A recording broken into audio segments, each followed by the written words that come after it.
A lot of people are addicted to their suffering. A lot of people, their suffering is their purpose. The fact that they've been hurt by people, the fact that life isn't good right now, the fact that they're depressed, the fact that they have anxiety, the fact that they have struggles, this is their purpose and they are addicted to it and they don't want to get better. Let me repeat, they don't want to get better. In the modern world that we live, our social media is almost a reflection of our deepest subconscious and the things that we are going through currently. If you go through a breakup, you're more likely to get shown heartbreak videos.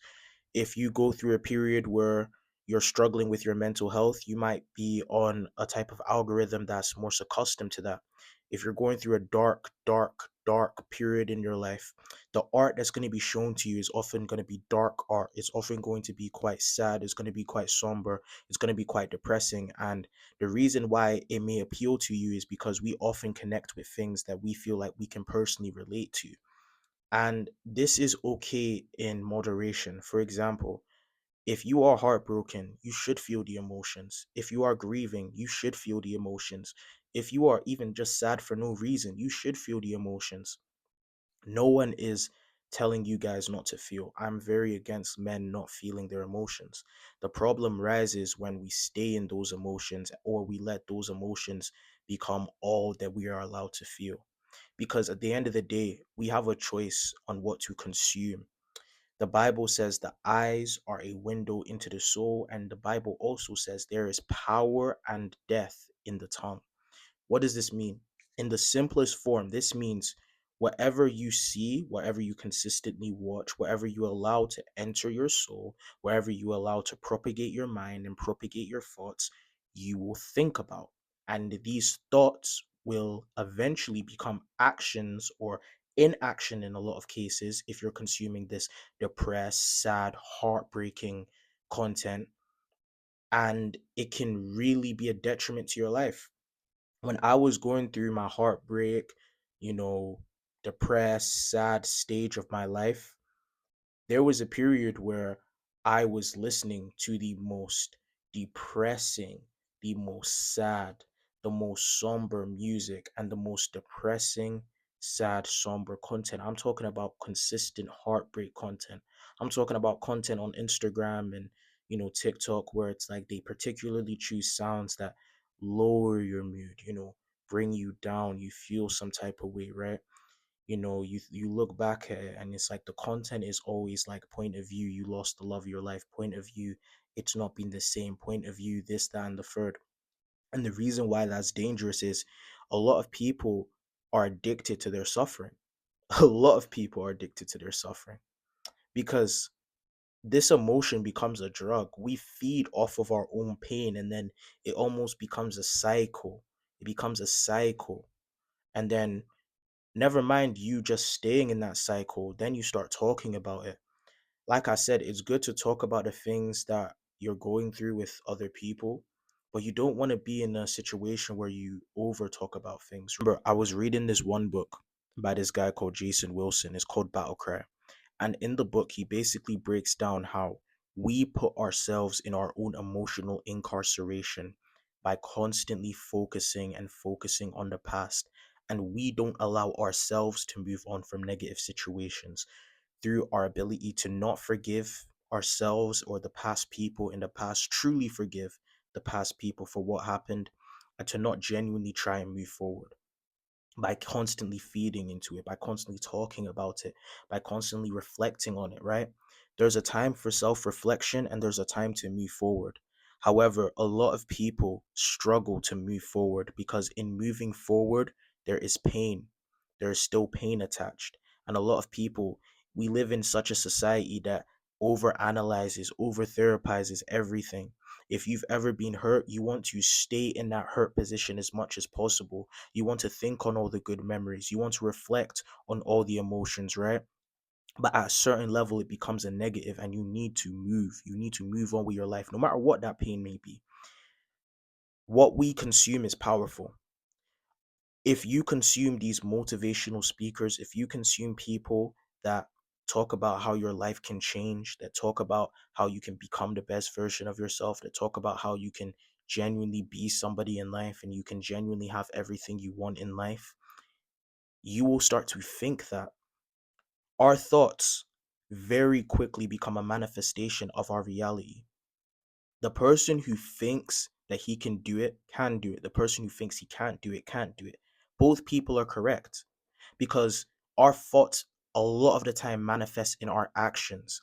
And this is why we need to be so careful, so careful, so careful in what we consume. This heartbreak content, this sad boy content is doing more bad than good. You've reflected enough. It's time to move on. It's time to stop thinking about how you didn't have the greatest childhood. It's time to stop thinking about how the fact that your ex did you dirty. It's time to stop thinking about all the insecurities you have. It's time to stop thinking about all the bad things that happen in your life, and it's time to move forward. And you do this by changing what you consume. One of my favorite motivational speakers, his name literally, I can't remember it right now. Um, I think it's Brian something. A lot of his content when I would watch it when I was depressed, and he took me out of a very, very, very dark place in my life where I was running early in the morning. I was working on my business. I was doing so many things with my life because I had something speak life into me, right? Remember what I said about life and death is in the power of the tongue. That doesn't just start from you, that starts for other people. If you consume content from people who are speaking life into you, from people who are saying you can be successful, from people who are saying you can make it, from people who are saying that you can be something, from people who are saying that life can be amazing, that you can achieve anything as long as you work hard, from people saying that you can have the dream house, you can have the dream family, you can meet that beautiful wife, you can make that $1 million. If you start consuming that stuff, you will feel better. I'm telling you, even at the start, just I please watch it.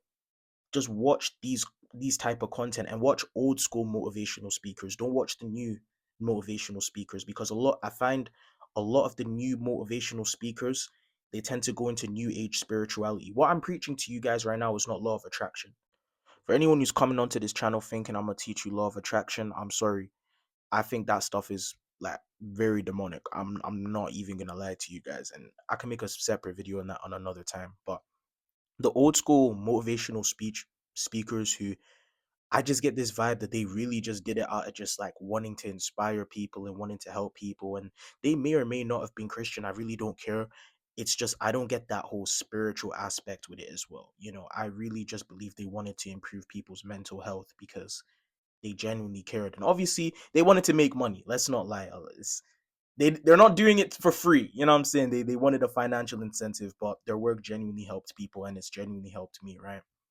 So yeah, these type of people you need to listen to instead of this depressing, sad, heartbreak, people talking about how they're still in love with their ex from 5 years ago, people constantly breaking down sad edited videos. It's disgusting and it's meant to make you depressed. I'm telling you this right now. As a man thinketh he is, the eyes are a window to your soul. The crazy part is if you could get heartbroken and if you watch nothing but motivational content, if you watch nothing but positive stuff, things speaking into your life, and you took action on top of that, yes, you'll be heartbroken, but give it a year, you won't care. Why won't you care? Because your life will be so much better. But what happens when you get into this state of constantly looking at content that's designed to make it relatable or, make someone else feel the same pain as you, is you get comfortable in your pain. You get comfortable in your suffering. A lot of people need to realize this. It is a trap. You don't need relatable content for your heartbreak. Move on. You don't need relatable content with your childhood trauma. Move on. You don't need to constantly take in these type of influences. You need to move on because I'm telling you, it's going to hold you back in every aspect of your life. Something that should have taken you 3 months, 6 months, a year to process and move on, you'll be stuck there for 5 years. I know people who, when it comes to certain people in their lives that they think that they love, or certain events that happen into their life that they consider traumatic, they're still bound by them 10, 15, 20 years in the future. And I'm sorry, at that point, the person whose fault is you. I don't care if that person treated you like a complete mess. If you're letting these feelings, if you're letting these thoughts stop you from progressing and stop you from actually living the life you want, which a lot of these people do, and a lot of these people, they'll blame it whether they think it or not, because a lot of them, they'll say, no, no, I don't blame that person, or I don't blame this, or no, I'm moving on. But look at their life. They're not made any progress. They're in the same spot that they were in a year ago. That's crazy. Talking about the same thing a year ago. Talking about how they went through it a year ago. You need to consume positive content that speaks life into you. Like I said, life and power is in the tongue. People can speak life into you. There's times I've been so sad, I've been so down. You know what I'm saying? I'll put on these motivational speakers, and I know I sound like a crackhead right now, but I'm telling you, everything you consume matters. You need to curate what you consume to be nothing but positive and influential. Listen to people who have the life you want to have. Listen to people who are motivational. Listen to people in happy relationships. Listen to happy stuff. Focus on happy things. And I'm telling you, eventually you'll get to that happy place. Have fun. We have romanticized suffering to the point where it is people's crutch as an excuse not to improve themselves and not let go of the past. And this is not saying that you can't feel those emotions, but there is a time and a place. If you find yourself still stuck on a person for a year, for 2 years, for 3 years, my brother, the the responsibility is on you at that point, not them. You need, and I'm telling you, change what you consume. If you don't believe me, just do that. All the Instagram reels you have of heartbreak, women ain't shit, cheating content. And I'm guilty of this too. My algorithm is very toxic because I went through a very toxic period of my life. I'm working on changing it. Start putting not interested. Start putting I don't recommend this channel. Start doing all of that stuff. Curate your algorithm so it is nothing but pure positivity. And I'm telling you, you'll see results. You will see results. You will live a much better life, much more fulfilled life, much more happier life. I promise you.